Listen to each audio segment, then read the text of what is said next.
Okay, I don't like the way that these look in the background necessarily, but I thought that for this video I would put all the books that I physically own that I've read so far this year behind me, sort of next to me, but it's not very aesthetically pleasing, is it?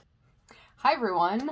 I realized that we're like almost halfway through July now, but I was waiting for the end of June to do this video, and then I had some computer problems that have been temporarily fixed. I'm finally filming this almost halfway through July, and it is the mid-year book freakout tag. I have all the questions written down, as well as all the books that I've read on the other side of this piece of paper here. Sorry if you hear like the crinkling. So the creator of this book tag is Earl Grey Books, which I'll link their channel in the description, and like their original tag video. But also I got these questions from Kayla at Books and Lala. She added like a couple of other questions just because these questions usually are not really like updated.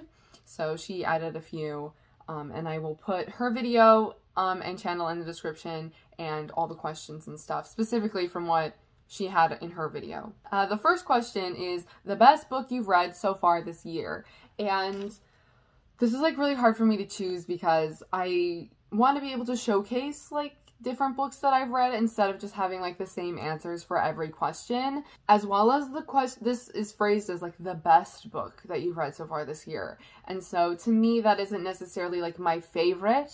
It's also just something that is like really well done. So I'm gonna give you a top 3. So the first 2 books that I have are actually the first books that I read this year, and they are Sir Gawain and the Green Knight by unknown, like we don't know who wrote this, and then The Crucible by Arthur Miller, which is a play. Sir Gawain and the Green Knight is an epic poem, and I actually have a video talking about both of these books as well as movie adaptations of them, so I will link that in the description and put it in the card as well because I discuss them further, as well as, at least for The Crucible, I have a Goodreads review and a Letterboxd review of the film. So there are other places where you can like get further thoughts of mine. I don't want to go like too in depth for all of these things just because there are like a good number of questions, and I'm trying to like be more concise and not have super long videos, especially when I'm like not really discussing anything.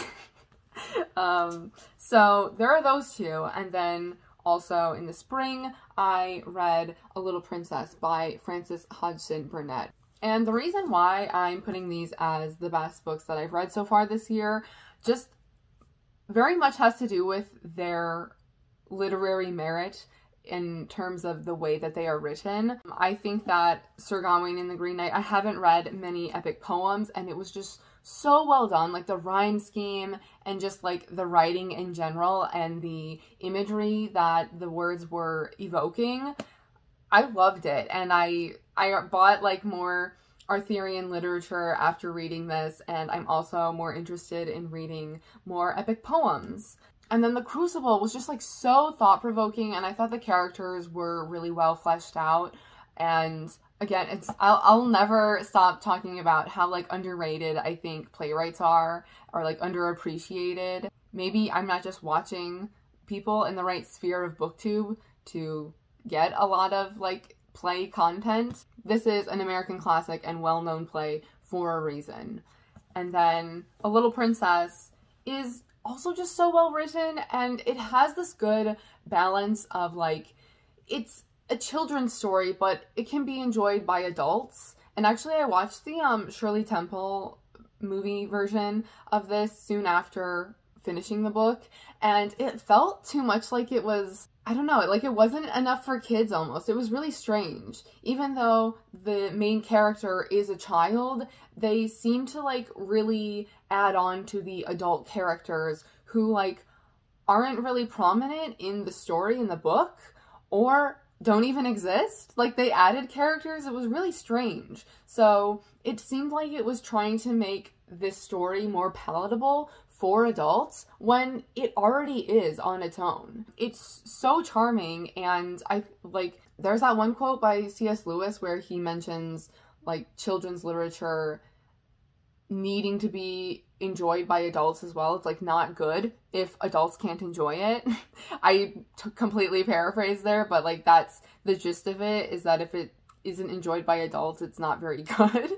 And I think Frances Hodgson Burnett does a really good job of making it enjoyable and engaging for anyone of any age. And I don't think that it's too, you know, sometimes you consume children's media and it seems like it's very much like talking down to children, or it's too centered on like a moral or a message, and I didn't find that with The Little Princess. I know that that's kind of something that people have an issue with Little Women, where like Marmee seems too preachy and the morals that the girls are supposed to be learning and the lessons that they're supposed to be learning is a bit too much for them as a reader. I don't find that with Little Women, but I don't see that with A Little Princess, though there isn't really a character like Marmee in A Little Princess, just to clarify that. The second question is the best sequel you've read so far this year. And taking sequel to mean just a further installment of a series, not necessarily just like the second book. I have read 4 sequels. I read A Line, I have to look at the title actually, A Line to Kill by Anthony Horowitz, which is the 3rd book in the Hawthorne and Horowitz mystery series, and then the 3 subsequent volumes of Heartstopper, because there are 4 volumes of that, which are all right here, and of course, my answer is Heartstopper. I gave both volumes 2 and 4 a 5 out of 5 stars, but my favorite of the series so far is volume 2. If I were to rank them, I would do 2, 4, 1, 3. Heartstopper. I said I was going to do a video on Heartstopper and then I didn't. What's new? That happens. That happens. So if you don't know what Heartstopper is about, it follows Nick and Charlie, who become friends. Sort of like they start off as acquaintances. They're just like sat next to, their assigned seating is next to each other in form. I don't actually know what that is. It's like a British school thing. I don't know. But they sit next to each other and they become acquainted and then they become friends, and then there's some other feelings there as well. And it's a lot of like coming of age and just like issues that people and teens specifically in this series are dealing with. And I think this one is my favorite because this is the one where like Nick is really trying to figure out like what his sexuality is, and I don't want to say like come to terms like in a bad way, but he's just like embracing his crush on Charlie and like liking a guy. I'd say Nick is my favorite character just because of that journey that he goes on and relating to that in a way, as well as he's like so he's so protective and like golden retriever like cinnamon roll character, and I really like that. So I feel like I'm yelling. Heartstopper Volume 2 by Alice Oseman. I cannot be bothered to like keep putting these in like nice stacks, so eventually this is just going to be an absolute mess. Number 3 is my favorite reread, which I don't really have a reread, but I do have a way that I can spin a book to fit this answer, and that is The Graduate by Charles Webb. I have seen the movie countless times, literally lost track of how many times I've seen it, and so reading this was almost like rereading a book because I was so familiar with the adaptation. And reading the source material, it's like pretty much the same. There's a few like added parts, which I wrote in the back of the book actually. I have all this writing here going into details that were different from the movie or that I thought stood out, and maybe just were like developed differently in the book. Interesting to finally like get to, and it was funny. I think this is like one of the few times that I've actually like laughed out loud in a book, but also it could be just because there were certain moments that I was definitely like replaying the scene from the movie in my head. So this is what I'm going to count as like a reread. Number 4 is genre you've been loving or reading the most. I feel like even though it's not necessarily reflected with these books, I feel like general literary fiction with like a female protagonist where something is maybe a little off, or maybe she's a little off, to put it plainly. I've read a few books that fit that category, but it's also present in a number of books that I've bought recently, and also prominent in what I've been watching on BookTube a lot. So then the next question is a new release you haven't read yet but want to. So, I know. Mischief Acts by Zoe Gilbert. I recently got this last month, or maybe like towards the end of May, and oh my god, I love this cover, right? Isn't it beautiful? Sounds actually kind of perfect for like summer or like late summer, maybe into fall. I realized like I already listed like 20 something books in my summer TBR and summer recommendations video, but like this also works and I kind of want to get to it. I'm gonna just read the inside because it's just perfectly written, and it seems like the setup of this is a little different. Like here, it looks like there's some sort of like a poem or a song or something. Or, oh yeah, this. Look at how strange that is. I don't know what it means. So yeah, I'm just gonna read the inside here. Herne the Hunter, mischief maker, spirit of the forest, leader of the wild hunt, hurtles through the centuries pursued by his creator. A shapeshifter, Herne dons many guises as he slips and ripples through time, at lantern-lit Twelfth Night theatrics, at the spectacular burning of the Crystal Palace, at an acid-laced 60s party. Wherever he goes, transgression, debauch, and enchantment always follow in his wake. But as the forest is increasingly encroached upon by urban sprawl and gentrification, and the world slides into crisis, Herne must find a way to survive or exact his revenge. With its intoxicating chameleonic voice, and boundless imagination, Mischief Acts is British folklore as you've never read it before. Dangerous, sexy, troubling, daring, savage, an exhilarating race through time and space, weaving together the ancient, and the contemporary. I love that description. Like, weaving together. You put the word weaving or intertwine into a description, and I'm there. For some reason, those are words that just like really get me. They're like buzzwords, but they're not even very specific. And I love that it seems like we're going to be going through time in different ways, but like following this sort of character. Well, I'll get to it, okay? It's just maybe not this year, but we'll see. The next question is the most anticipated release for the second half of the year. And technically, since it is like a release that's in July, I'm going to name it, but technically now it is out. I think yesterday or today it actually came out, the day that I'm filming, and it is What Moves the Dead by T. Kingfisher, which I actually think is the same answer that Kayla gave from Books and Lala, who I got the questions from. This has a really interesting cover. It's like kind of grotesque, but like also beautiful, which I feel like is probably going to be very fitting because it is a House of Usher retelling. And of course, I think that Poe stories are simultaneously beautiful and gross sometimes, but like disturbing, obviously, but like beautifully written. Biggest disappointment. Okay. I feel like this really has to mean that I had higher expectations for the book. So, while there are some books here that I wasn't as impressed with or just like didn't enjoy that much, they weren't necessarily books that I had high expectations for or thought I was like really going to love. So, my answer for this is The Girl with the Golden Eyes by Honoré de Balzac. This, look at this cover also, by the way. Gorgeous. There are some images in the hair. I thought it was so intriguing. I like randomly saw it from one of the Instagram like booksellers that I follow on Instagram, basically. That's kind of like how they sell their books, is through like a bookstagram shop. So yeah, I love this cover. And then the back, so intriguing. The greatest French novelist of all time tells the story of a man enslaved by a strange girl who bewitched him, ignited his passion, taught him all the ways of love, and then revealed herself as captive to the most grotesque perversion known to human flesh. I'm sorry, what? Yes, thank you. Give me that. It did not give me that, though. It didn't.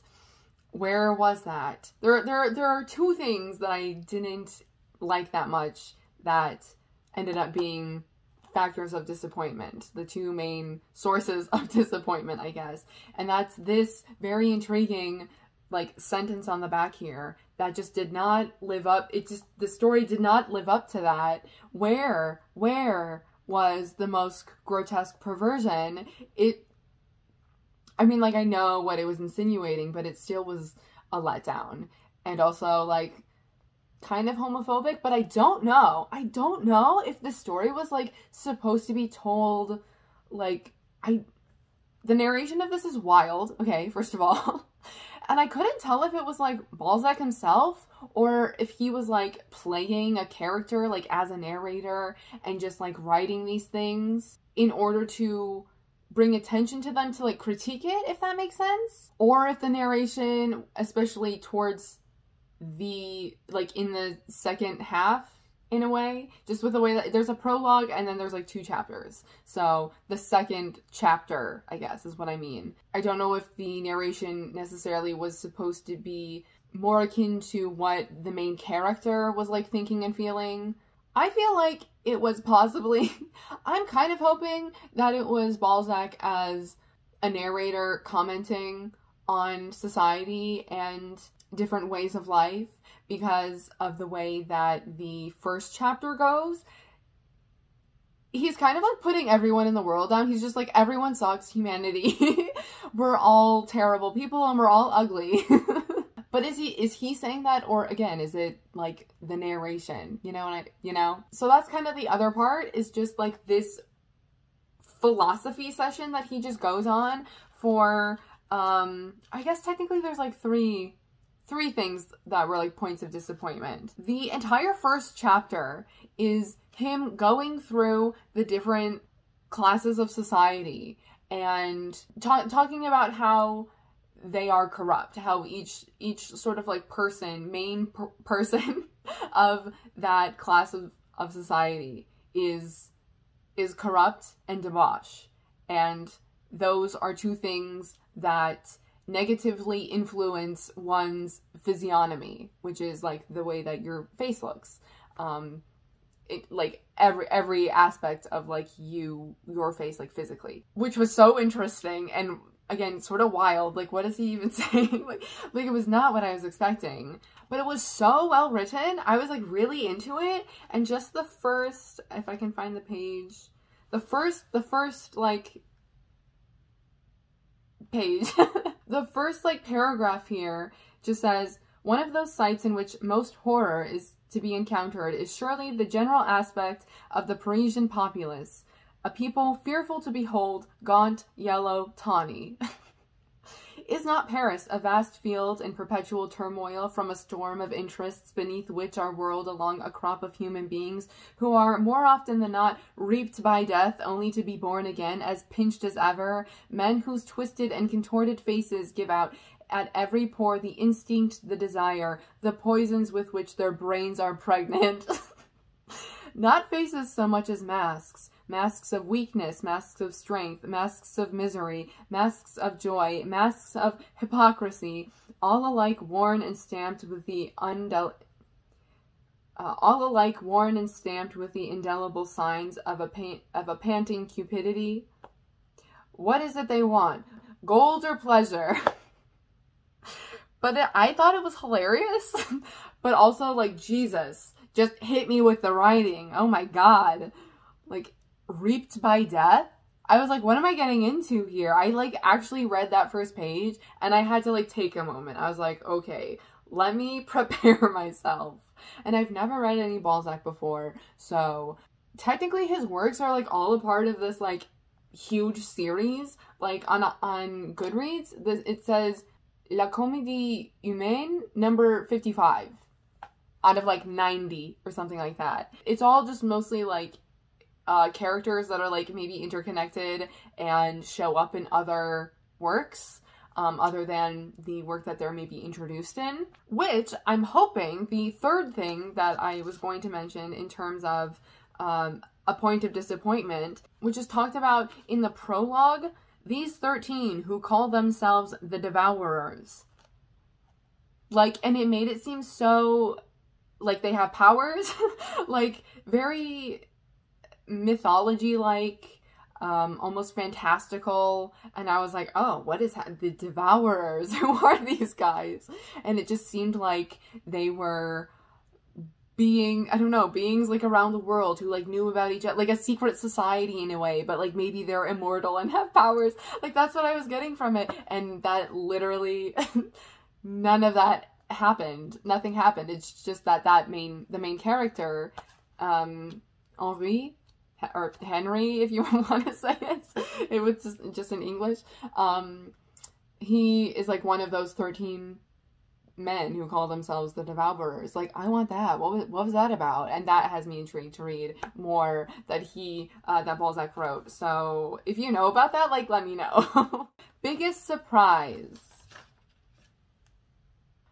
I don't think I have a biggest surprise overall. I don't think there's really a standout biggest surprise here, but I will mention The Stepford Wives by Ira Levin.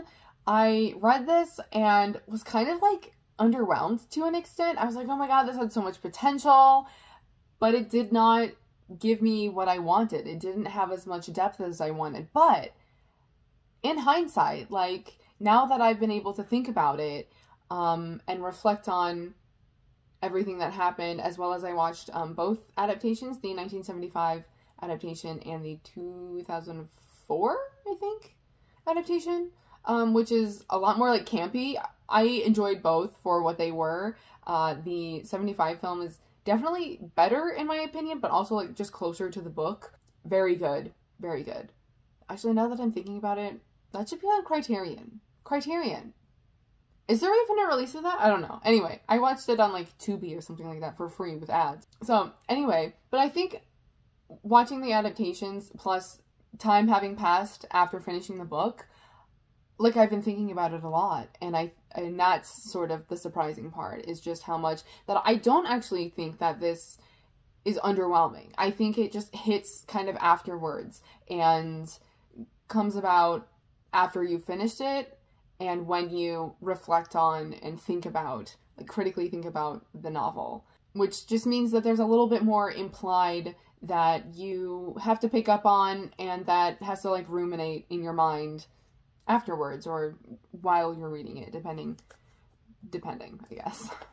Favorite new author, debut, or new to you? I don't know. It's hard to say because I feel like I was already interested in certain authors anyway. Like I could say Arthur Miller because of how much I love The Crucible, but I knew that I was going to read other works by him as well as I had previously read Death of a Salesman.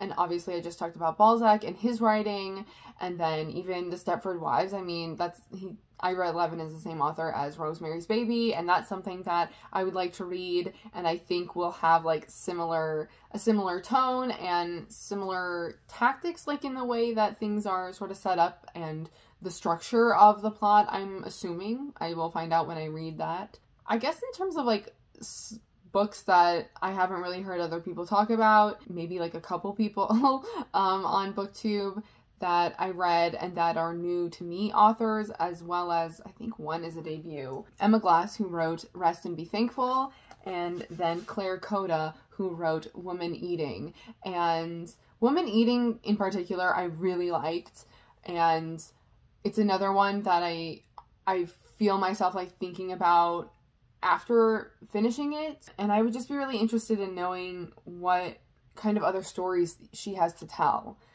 because this is about a vampire, like a young adult vampire who is kind of like on her own for the first time, and she's just like an art student doing an internship. She's dealing with some things with her mother. Her father died, and the vampirism in this is sort of a metaphor for being disconnected with her culture. There are words here that describe that better, but that sort of diaspora to an extent of like her father is Japanese and her mother is Malaysian, I want to say, and she doesn't really feel connected to either culture or either land, and the most that she feels connected with is being a vampire, which her mother is also a vampire. And I actually talk a lot about this in a vlog that I filmed and have not edited because of time and then computer issues, as I mentioned. I mentioned that in the beginning, right? That I had computer issues, so I didn't edit. Not sure when that will be coming, but I would still like to put that vlog up. And that in that vlog, I also read Rest and Be Thankful.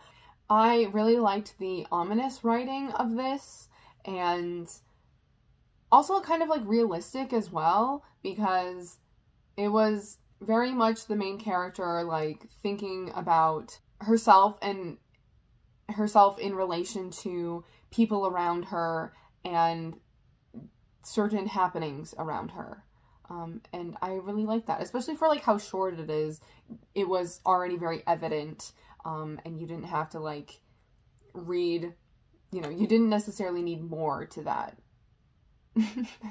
Oh, newest favorite character is the next question, and I already talked about how Nick is my favorite character from the Heartstopper series, so I'm also going to say that he's my new favorite character overall. Book that made me cry. Well, Heartstopper.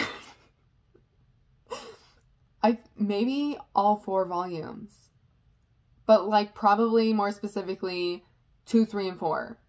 Probably 2 and 4, because those are the ones that I gave 5 stars, so I'm assuming, I kind of can't remember like the specific things that happened in each one because I just read one right after the other, but I have a feeling that the ones that I gave 5 out of 5 instead of 4 out of 5 are the ones that I cried during. And I also might have cried during A Little Princess. But also, book that made you happy. Heartstopper and A Little Princess. Just because a Little Princess is like so like cheesy in a way, but still so like genuine and heartwarming. And then Heartstopper is also cheesy and heartwarming, actually, now that I think about it. But it gives you those giddy feelings of like when you really like somebody or just when other people are happy and it makes you happy. That's Heartstopper, I feel like. But also when they're sad and something bad happens, you're also sad. And honestly, those are the only things that I was like super happy while I was reading, or I cried during the reading of. Most beautiful book you've bought so far this year or received. This is the one that I did not prepare for, so I really... Oh god, I have so many books. Okay, you can see some here.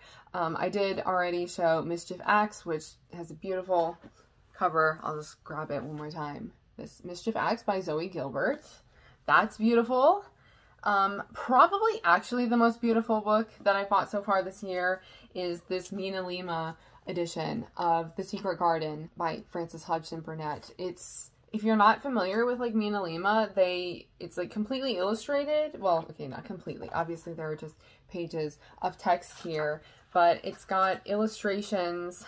It has some illustrations. I'm also trying to be really careful holding this up though, because it's interactive.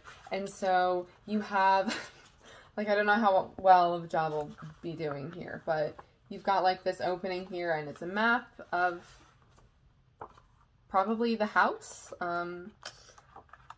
Having already like seen the movie a number of times, and then there's this like pop out thing. Like I don't really want to like spoil myself for like the different things that are in here, but it's interactive and just beautifully designed, and I love the colors. These, oh my god, guys, I mean the pink is a little off, but this is the vibes I'm going for. I'm just gonna keep reiterating that. I'm telling you, I've even been thinking about like sort of redecorating my room to like fit the aesthetic that I'm just trying to embody everywhere. Not even just with my body, but like with with the things around me too. Anyway, The Secret Garden. This is definitely number one. My actual, like, the most beautiful thing that I have bought so far this year. I have books like all around me, so I don't know where to put things right now. These are beautiful in a different way. Sorry, my hand is like so close in the camera there. But I found these French editions of some of Colette's work, and they're in like brand new, they're almost new condition, and they're just absolutely beautiful. The artwork on here is a little questionable.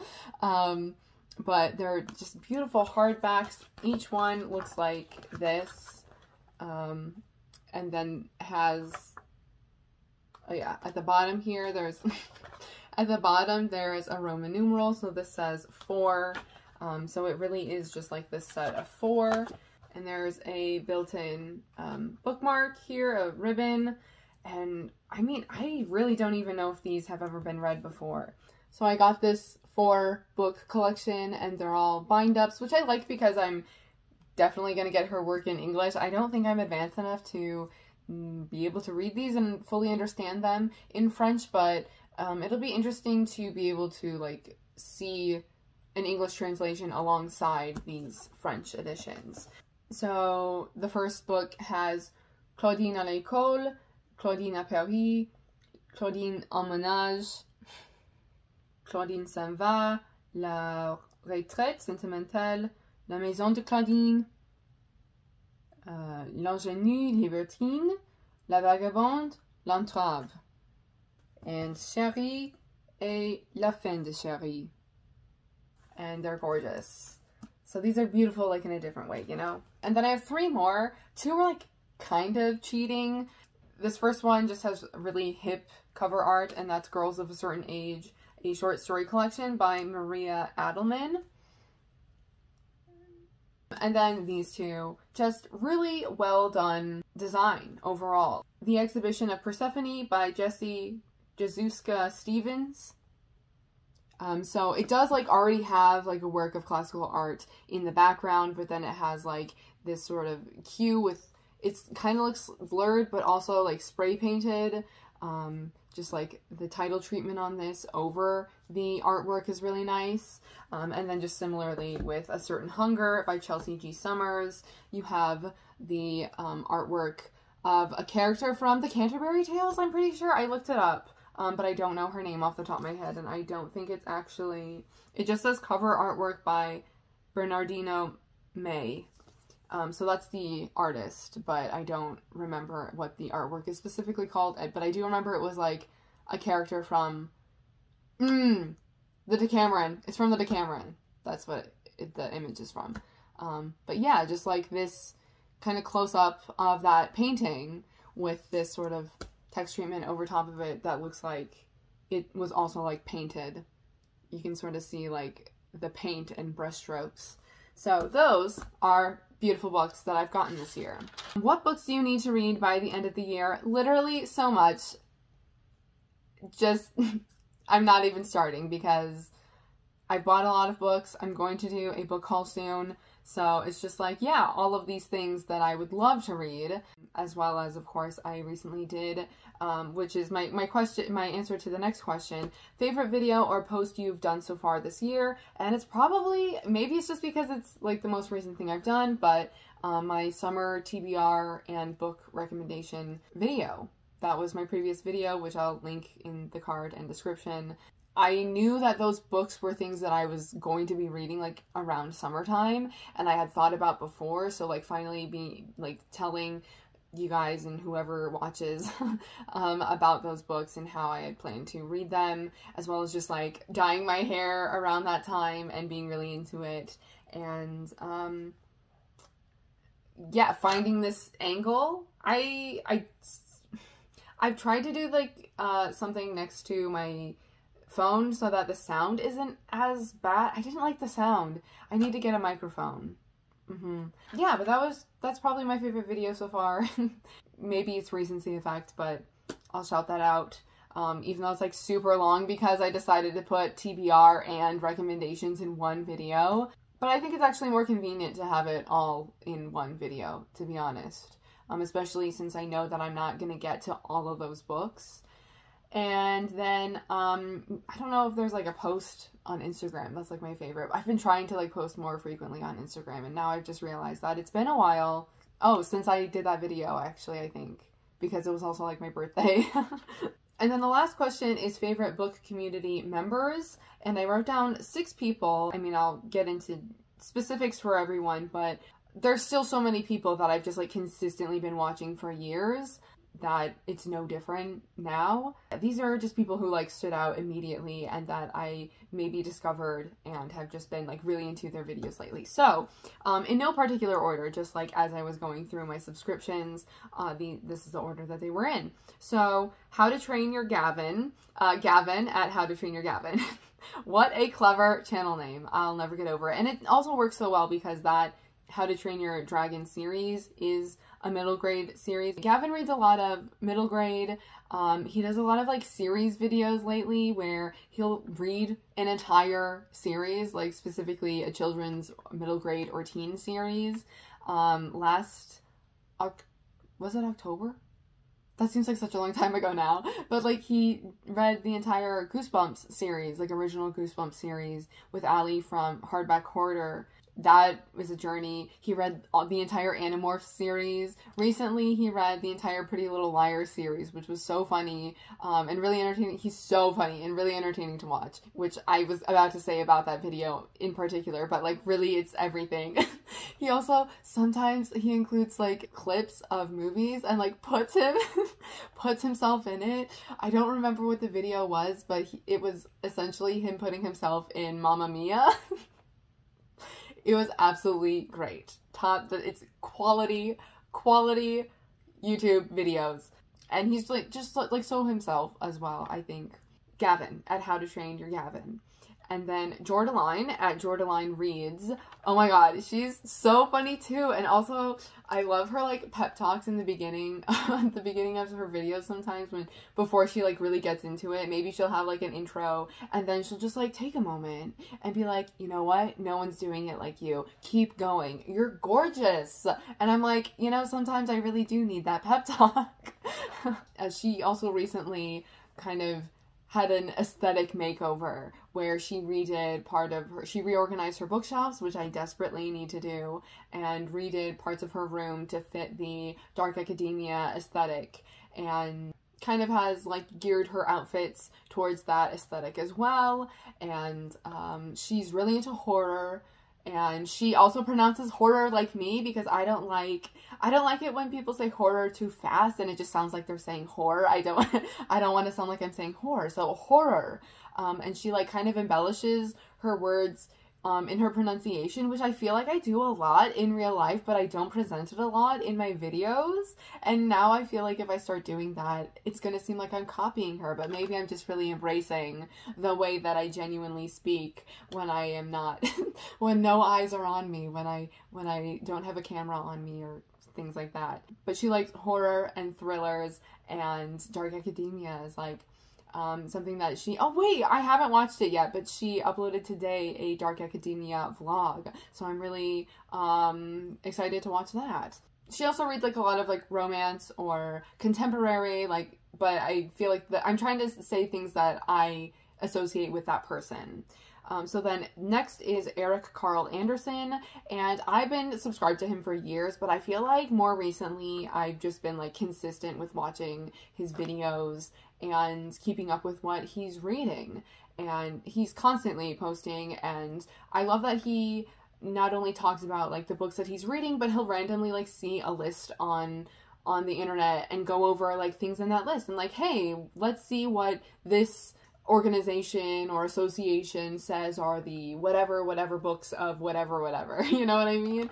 And he'll kind of like, it's a way to sort of talk about books without them being things that you are currently reading or that are coming up, or that you recently bought. You know, maybe a list will have books that you haven't talked about in a really long time, or that you haven't thought about in a really long time, just because of the sheer number of books that are out there. And he is definitely someone who has so many books and has read so much, at least, I mean, from what I can get from his channel, and just like seeing his library like behind him as well. And I think that he's so articulate.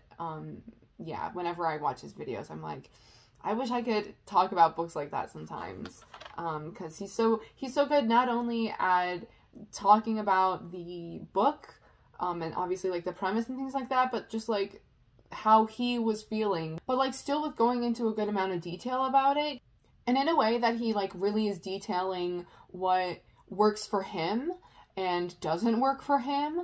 I feel like he has a good balance of like not really going into spoilers, or like what I would consider spoilers. I can still have an understanding of the book to an extent and his thoughts and feelings while still having a vague idea of other things within the book or the book as a whole. Then I have Jennifer Brooks. Her, both Eric and Jennifer, their channel names are just their names.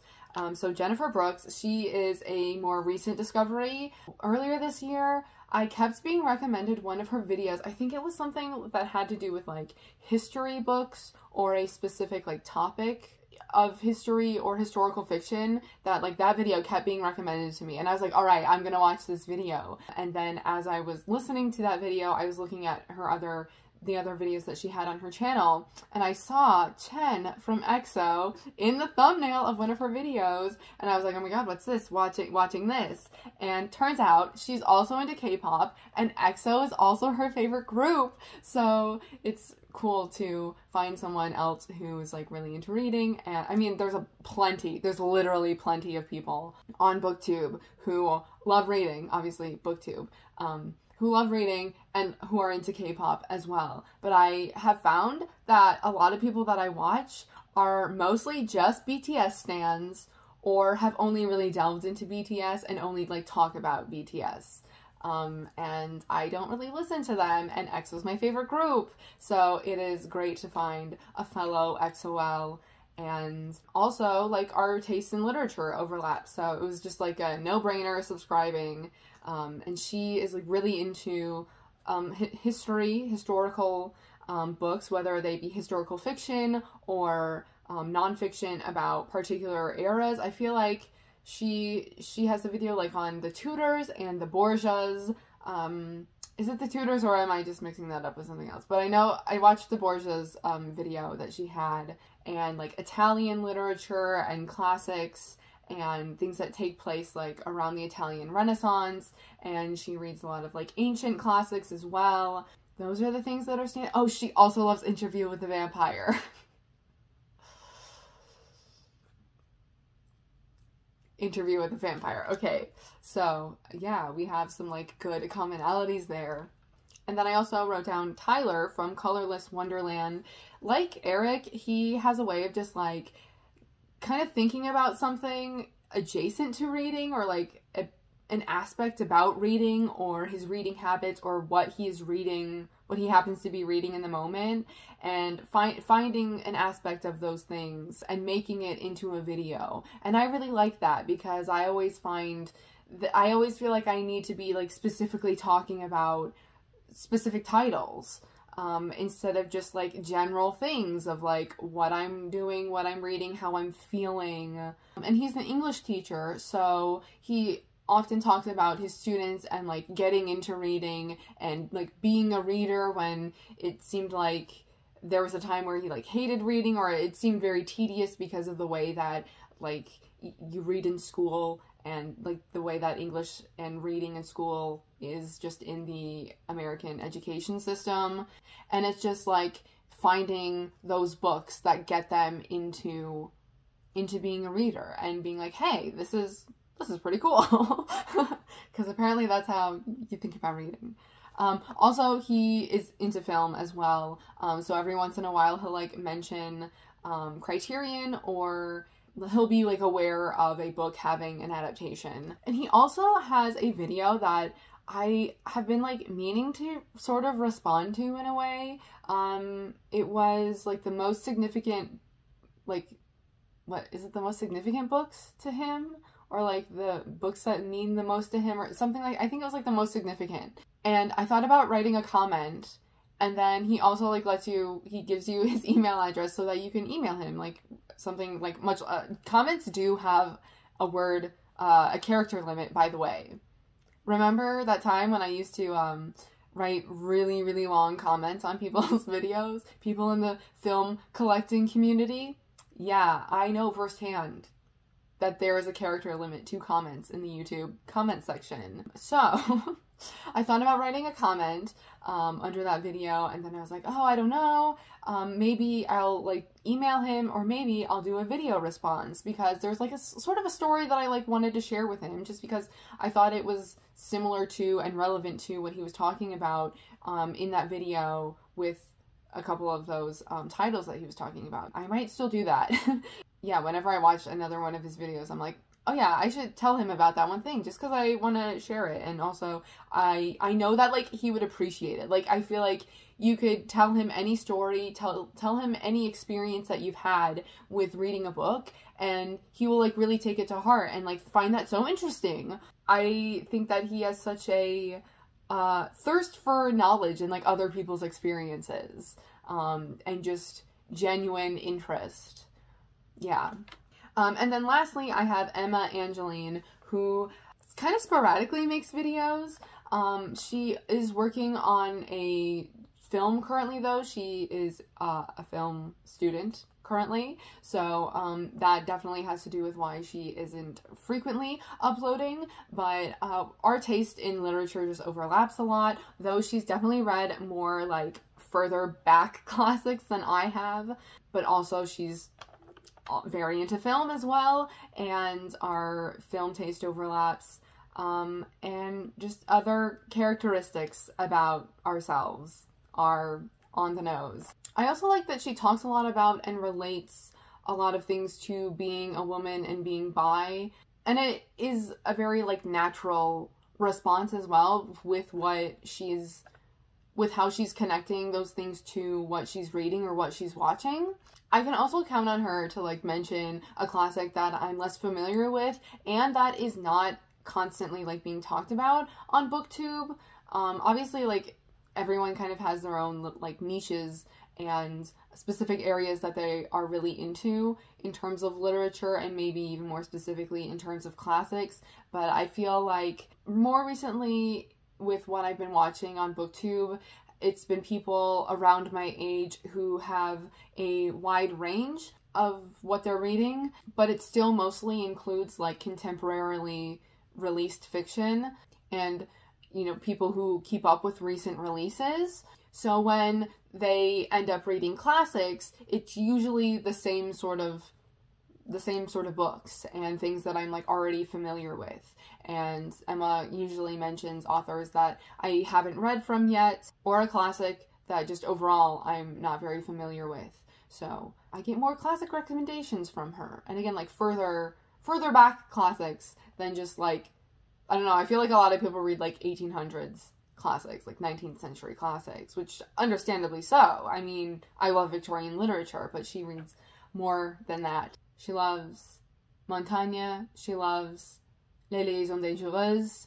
She loves, oh shoot. It's not Juliet. Is it Juliet? Or is it, no. It's like another name. It's either Juliet or the other one that I can't think of, and it's another name.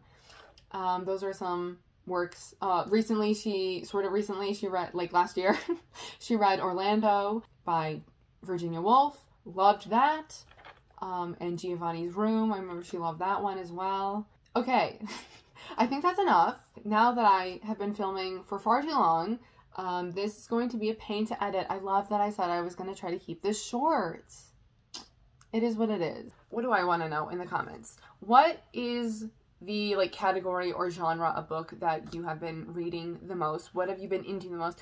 I guess regardless of if you've actually like read a lot from it or if it's just like where your area of interest is. What is your favorite book that you've read so far this year? Maybe like how are you doing on your goals? I'm currently like almost halfway through July. I'm 4 books behind schedule in my goal to read 52 books this year, but I'm also in the middle of, oh my god, I wrote it down, you guys.